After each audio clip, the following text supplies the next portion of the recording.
Okay, so finally, Chemist sources for White Lotus. Find and take the Chemist's intel off him, and follow the Chemist's intel to find a sample of Russian gas in Vondel. This is a simple mission. For this, we need to head into Al-Mazrah. Just make sure you have a gas mask on you. So finding and getting rid of the Chemist here in the radiation zone, I simply spotted them from the outside and sent over a airstrike in their direction. Hopefully I got rid of the Chemist. Actually, I might not have. He could still be crawling around, but essentially you'll want a durable gas mask in the area, or gas masks plural, as we need to go find the loot from the Chemist and extract with the document that he has on him. Okay, so there is the Chemist over there. Unfortunately, I didn't get rid of them, but at least now I've got rid of them. So we'll need to head over there and pick up their loot. Obviously, there'll be tons and tons of AI in the area, and it seems there's also players now, which is great. Hopefully they don't steal the documents I'm trying to work towards. And it seems that's exactly what they've done. Great. The documents are gone.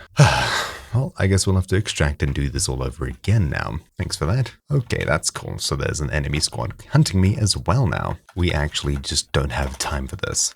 Okay, well, let's get the documents and get the heck out of Dodge. So all we need to do now is find ourselves a vehicle so we can get to the extract point and leave. I have the documents on me here, the gas sample intel. Now, after a successful extract, all we need to do is head to Vondel and pick up the sample. Head to the maze all the way over here on the far west side of the island, and right about here is where we should find the sample. So we'll need to grab ourselves a vehicle as we're as far away as possible, quite literally, and we'll head all the way to the other side of the map. What a garbage vehicle, which is over here. Head through this little section, straight into the maze, and to the left, here's the Vondel gas sample. Awesome. And there we go, we've now finished this mission. We don't even need to extract, which is great. So anyways, thank you all for watching. Mine has been Troubleshoot, and I'll see you all next time. Ciao.